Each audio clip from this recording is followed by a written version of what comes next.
یہ course MIK اور net foundation کے اشتراک سے تیار کیا گیا ہے، جو کہ MIK کی کتاب خدا کا نجات دینے کا طریقہ پر مشتمل ہے، جس میں خادموں، لیڈروں اور ان کے کردار اور ذمہ داریوں پر تفصیلی بات کی گئی ہے۔ ہمیں امید ہے کہ یہ کورس آپ کے لیے برکت کا باعث ہوگا۔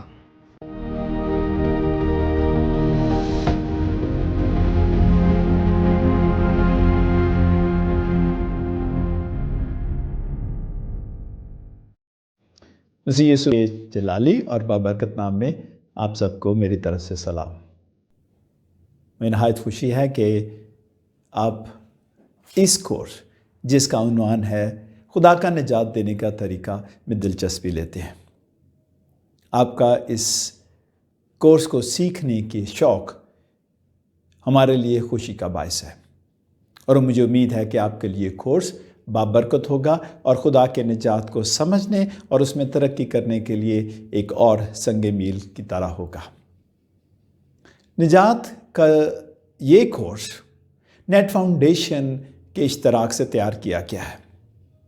نیٹ فاؤنڈیشن ایک بین الاقوامی تدریسی اور تربیتی ادارہ ہے۔ اس کا مقصد کلیسیا کے لیڈروں، ممبروں کے لیے بائبل مقدس کی ٹھوس تعلیمات پر مبنی تعلیم فراہم کرنا ہے۔ یہ کورس بالخصوص پاکستانی کلیسیائی لیڈروں، خاص کر پاسمانوں کے لیے تیار کیا گیا ہے۔ اس کورس کے 2 حصے ہیں۔ پہلے حصے میں کلیسیا کے لیڈروں کی تربیت کے لیے 7 اسباق ہیں، اور اس کا نام ہے خدا کا نجات دینے کا طریقہ۔ ان اسباق کا مقصد یہ سمجھنا ہے کہ بنی نوع انسان کے لیے خدا کی نجات ایک سفر کی طرح ہے، اور اس سفر میں خدا اپنے لوگوں کے ساتھ سفر کرتا ہے۔ مجھے امید ہے کہ جیسے جیسے آپ اس کورس کو سیکھنے میں ترقی کریں گے، آپ خدا کے نجات کے طریقے کو بخوبی سمجھ سکیں گے۔ آئیے اس کورس کے تعارف کی طرف چلتے ہیں۔ خدا کا نجات دینے کا طریقہ۔ نجات اور طریقہ اس ٹائٹل میں 2 اہم الفاظ ہیں۔ لفظ نجات ذہن میں آتے ہی مجھے نہیں معلوم کہ آپ کے ذہن میں کیا تصویر بنتی ہے۔ نجات میں ہم مختصراً 2 باتیں لیں گے۔ ایک تو یہ، اور میں اس کو مختصراً خلاصے کے طور پر آپ کے سامنے رکھ رہا ہوں۔ پہلی بات، ہم ایک نہایت بری صورتحال سے دوچار تھے یا ہیں، اور خدا اس بری صورتحال سے بچاتا ہے۔ نجات کے دوسرا مفہوم پہلو یہ ہے کہ خدا کے ساتھ ہماری صلح ہو گئی۔ اس کا مطلب یہ ہے کہ اس کے آنے سے پہلے ہم خدا کے بیری دشمن تھے۔ دوسرا اس کورس میں لفظ جو ہے وہ ہے طریقہ، اور اس میں مفہوم یہ ہے کہ خدا خاص طریقے کے ساتھ اپنے لوگوں کے ساتھ کام کرتا ہے۔ خدا ایک خاص طریقے کے ساتھ اپنے لوگوں کے ساتھ گناہ کو دور کر کے صلح پیدا کرتا ہے، اور یہ کورس 7 ابواب میں آگے چلے گا۔ آپ سوچتے ہوں گے میں تو نجات پا چکا، اب مجھے نجات کو سیکھنے کی کیوں ضرورت ہے؟ اس میں کوئی شک نہیں کہ آپ نجات پا چکے ہوں گے۔ اپنے خداوند یسوع مسیح کو اپنا شخصی نجات دہندہ قبول کر کے گناہوں سے معافی پا لی ہے، لیکن پھر بھی اس کورس کے وسیلے سے آپ 3 وجوہات کے تحت یہ بات سیکھ سکیں گے۔ پہلی وجہ کیا ہے؟ پہلی وجہ یہ ہے کہ اس کورس میں ہماری خواہش ہے، اور اس تدریسی کورس کے ذریعے سے ہم یہ آپ کو بتانا چاہتے ہیں کہ اس سارے طریقے میں خدا مرکز ہے۔ دوسرے لفظوں میں اس کورس کے سیکھنے کی پہلی وجہ یہ ہے کہ ہمارے سارے اس مرحلے میں نجات کے کام میں خدا مرکز بنا رہے۔ دوسری بات، ہم سیکھیں گے کہ گناہ کس قدر طاقتور ہے، اور تیسرا، اہم حصہ جو ہم سیکھیں گے کہ خدا کس طریقے سے اپنے نجات کے کام کو پورا کرتا ہے۔ تو آئیے میرے ساتھ اس کے پہلے حصے کی طرف، اور پہلا حصہ ہے خدا کو مرکز بنانا، اور یہاں ہم خدائے ثالوث کی بات کر رہے ہیں۔ نجات کو بعض لوگ صرف اپنی صورتحال کی تبدیلی کے طور پر لیتے ہیں۔ وہ سمجھتے ہیں پہلے میں بیمار تھا، میرے پٹھوں میں جوڑوں میں درد تھا، مجھے شوگر تھی، بلڈ پریشر تھا، اور اب میں اس سے آزاد ہو گیا ہوں اور یہ میری نجات ہے۔ پہلے میرے پاس کوئی نوکری نہیں تھی، اب میرے پاس ایک اچھا روزگار ہے، مجھے نجات مل گئی۔ اگر آپ اس طریقے سے نجات کو دیکھتے اور سمجھتے ہیں تو یہ غلط ہے۔ بائبل مقدس نجات کو اس طرح بیان نہیں کرتی۔ نجات خدا کا کام ہے جو خدا اور میرے درمیان رونما ہوتا ہے۔ دوسرے لفظوں میں خدا کا اور میرا رشتہ بحال ہو جاتا ہے۔ اور جب ہم کہتے ہیں کہ ہم اس میں خدا کو مرکز بناتے ہیں تو اس کا مفہوم یہ ہے کہ اس سارے کام میں اس سب کا تعلق اس کام سے ہے جو خدا میرے لیے، میرے اندر، میرے ساتھ کرتا ہے۔ کلیئر ہے؟ جی ہاں، اس سب کا مفہوم یہ ہے کہ نجات میں جو کچھ خدا میرے لیے، میرے اندر اور میرے ساتھ کرتا ہے۔ آئیے مختصراً اس کا جائزہ لیں۔ خدا باپ نے نجات کا کام شروع کیا ہے۔ ہم جانتے ہیں کہ اس کائنات کو تخلیق کرنے والی ذات خدا کی ذات ہے۔ خدا نے اپنی قدرت سے، اپنے کلام سے کائنات تخلیق کی، اور اسی کائنات کی تخلیق کا اہم، یا جس کو ہم کہتے ہیں اشرف المخلوقات، مخلوقات میں جو سب سے افضل ترین مخلوق تھی وہ ہے انسان۔ اور ہم یہ جانتے ہیں کہ اس انسان کے گناہ کرنے سے خدا اور انسان کے درمیان جو تعلق تھا وہ بری طرح متاثر ہوا۔ خدا کے لیے ایسا ہونا کوئی انہونی بات نہیں تھی، خدا جانتا تھا۔ اسی لیے اول روز سے ہی خدا نے انسان کو گناہ سے چھڑانے اور پھر اپنے ساتھ صلح کرنے کا طریقہ وضع کر رکھا تھا۔ سو یہ خدا باپ کی طرف سے ہے۔ دوسری بات جو ہم دیکھتے ہیں، خدا یسوع مسیح جو مجسم ہو کر اس دنیا میں آ گئے۔ مسیح میں خدا نے وہ سب کچھ کیا جو ہمیں نجات حاصل کرنے کے لیے درکار ہے۔ ایک دفعہ پھر غور سے سنیں، مسیح نے وہ سب کچھ مہیا کر دیا جس کی نجات کے تحت ہمیں ضرورت تھی۔ اور تیسری بات یہ ہے، خدا کا پاک روح شخصی طور پر میرے اندر آ کر قائل کر کے مجھے اس نجات کی طرف مائل کرتا ہے اور نجات حاصل کرنے کے لیے تیار کرتا ہے۔ سو نجات کے اس عمل میں خدا باپ، خدا بیٹا، خدا روح القدس تینوں شریک ہیں۔ مجھے امید ہے آپ پہلے ہی اہم وجہ کو سمجھ گئے ہوں گے۔ دہرائی کے طور پر آئیے پھر ایک دفعہ غور کر لیتے ہیں ہم کیا کہہ رہے تھے۔ سوال یہ تھا، نجات تو میں پا چکا ہوں یا پا چکی ہوں، اب مجھے اس کو اور زیادہ سیکھنے کی کیا ضرورت ہے؟ اور اس سلسلے میں میں نے آپ کو بتایا تھا 3 وجوہات ہیں۔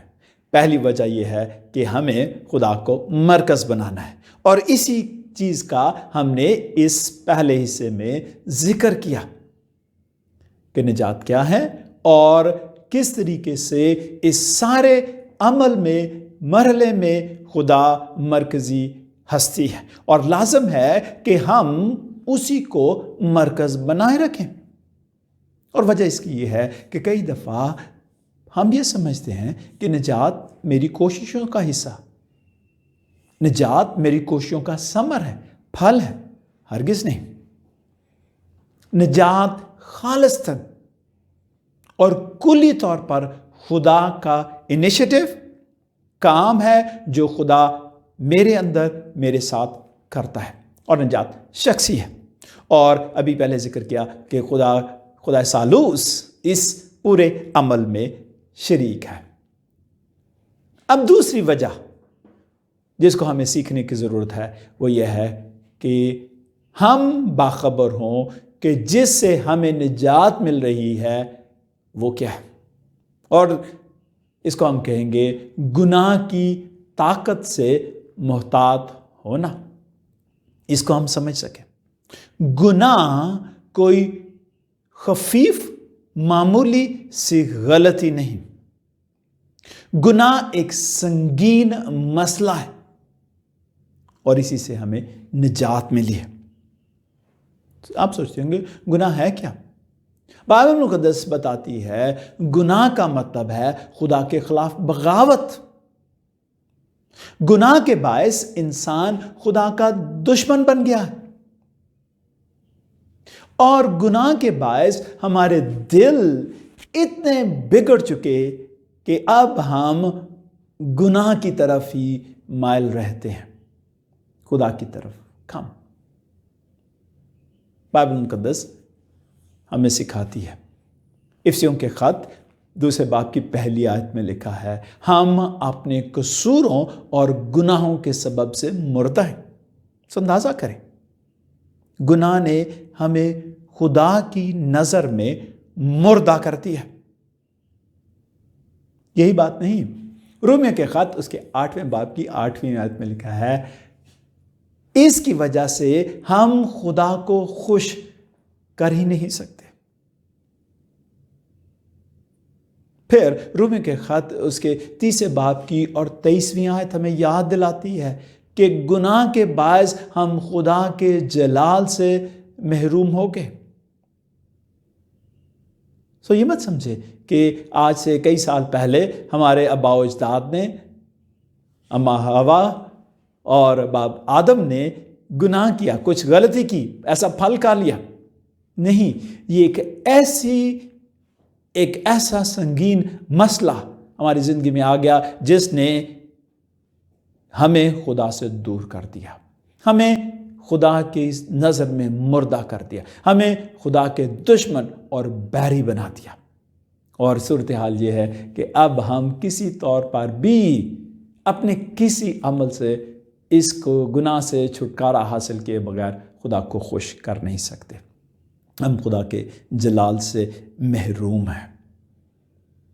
گناہ نہ صرف انفرادی طور پر اس نے زندگیوں کو متاثر کیا ہے، بلکہ تمام مخلوقات اس سے متاثر ہے۔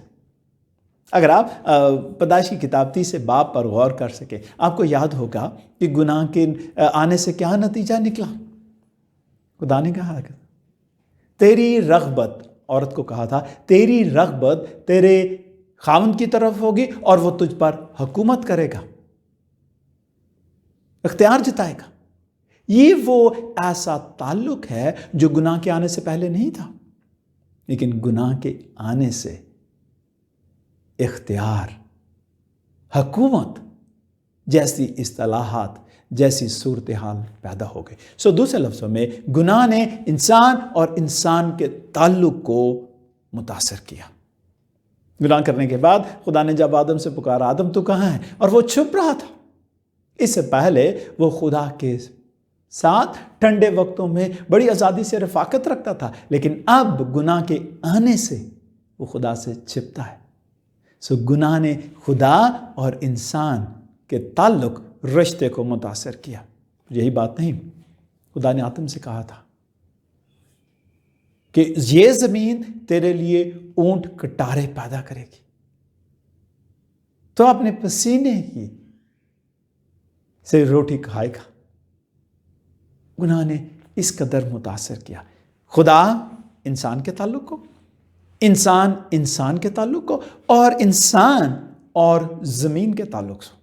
اسی لیے خدا کا کلام فرماتا ہے کہ پوری کائنات، پوری مخلوقات درد سینے کراتی ہیں اس گناہ کے باعث. سو اندازہ کریں، گناہ ایک چھوٹی سی غلطی نہیں، ایک ایسی سنگین صورتحال ہے جس نے پوری کائنات کو متاثر کیا ہے. تیسری وجہ ہمیں خدا کے نجات کے طریقے کو سمجھنا کیوں ضروری ہے. تیسری وجہ یہ ہے کہ خدا نجات ایک عمل کے پروسیس کے ساتھ دیتا ہے. بعض اوقات ہم سمجھتے ہیں کسی وقت میں نے خدا کا کلام سنا، میرے دل پر چوٹ لگی، یا میں نے کوئی گیت سنا اور میں نے محسوس کیا میں گنہگار ہوں، مجھے اپنے گناہوں سے توبہ کرنی ہے، کیونکہ اس گناہ کے ساتھ میں خدا کی بادشاہت، خدا کی جنت، خدا کے فردوس میں داخل نہیں ہو سکتا، اور میرے اعمال مجھے کبھی بھی اس قابل نہیں کریں گے. لہٰذا میں نے اپنے گناہوں سے توبہ کی، یسوع مسیح کی نجات کو، معافی کو قبول کیا، اور اب میں آزاد ہوں. اب ختم ہو گیا سب کچھ. ہرگز نہیں. بائبل مقدس اس کے برعکس ہمیں تعلیم دیتی ہے. نجات اس سے کہیں بڑھ کر ہے، اس توبہ اور مسیح یسوع مسیح کو قبول کرنے سے کہیں بڑھ کر ہے. یہ ہے کیا؟ اس کو سمجھنے کے لیے ایک شاید سادہ سی مثال لے سکتے ہیں. اگر آپ شادی شدہ ہیں یا آپ کسی شادی شدہ شخص سے واقف ہو تو آپ اس کے پوچھ کر دیکھ سکتے ہیں. جس کی نئی شادی ہوئی ہو آپ اسے پوچھ کر سکتے ہیں شادی شدہ زندگی کیسی ہے. اگر ان کی شادی کو چند ہی دن ہوئے تو وہ آپ کو بتا سکے گا وہ شادی شدہ زندگی کچھ اس طرح ہے، فلاں دن میرا نکاح ہوا اور رخصتی ہوئی، ہم نے اس طرح کی ضیافت ہوئی، کھانا کا ولیمہ ہوا، اس طرح کی ریسیپشن ہوئی، اور پھر میں اور میری اہلیہ فلاں جگہ پر سیر و تفریح کے لیے چلے گئے، واپس آئے، دعوتیں ہوئیں. یہ ان کی شادی شدہ زندگی ہوگی آغاز میں. لیکن اگر آپ یہی سوال کسی ایسے شخص سے کرتے ہیں جس کی شادی کو 10 15 یا 20 25 سال ہو گئے اور آپ اس سے پوچھتے ہیں شادی شدہ زندگی کیسی ہے، تو وہ بہت کم آپ کو نکاح، ولیمہ، ریسیپشن کی بات کرے گا، بلکہ وہ بتائے گا کہ آج کل اس کا گزر بسر کیسے ہو رہا ہے، کیا جاب کر رہا ہے، کیا کاروبار کر رہا ہے، خاندانی زندگی کے تقاضے کیا ہیں، کس طریقے سے وہ اپنے بیوی بچوں کا پیٹ پال رہا ہے، کس طریقے سے وہ اپنے گھر کا نظم و نسق چلا رہا ہے. وہی چیز، لیکن جب دو مختلف وانٹیج پوائنٹ سے، دو مختلف نکات سے اس کا دیکھا جاتا ہے تو اس کی مختلف صورتحال ہے. اسی طرح نجات بھی ہے. یہ وقت کے ساتھ ساتھ ترقی کرتی ہے. نجات خدا کے عظیم منصوبے کا حصہ ہے جس میں اور بھی باتیں شامل ہیں. نجات ایک عمل ہے جس کے لیے وقت درکار ہے. پہلے پطرس کے خط میں خدا کا پاک کلام کچھ یوں فرماتا ہے، ہمارے خداوند یسوع مسیح کے خدا اور باپ کی حمد ہو جس نے یسوع مسیح کے مردوں میں سے جی اٹھنے کے باعث اپنی بڑی رحمت سے ہمیں زندہ امید کے لیے نئے سرے سے پیدا کیا. ایک ٹائم کا ایونٹ. پھر آگے کیا ہے؟ مقصد کیا ہے؟ تاکہ ایک غیر فانی اور بے داغ اور لازوال میراث کو حاصل کرے. وہ تمہارے واسطے، تمہارے یہاں سے کون؟ وہ نجات. وہ تمہارے واسطے جو خدا کی قدرت سے ایمان کے وسیلہ سے اس نجات کے لیے جو آخری وقت میں ظاہر ہونے کو تیار ہے حفاظت کیے جاتے ہو، آسمان پر محفوظ ہے. اسی سبب سے تم خوشی مناتے ہو اگرچہ اب چند روز کے لیے ضرورت کی وجہ سے طرح طرح کی آزمائشوں کے سبب سے غمزدہ ہو. غور کریں،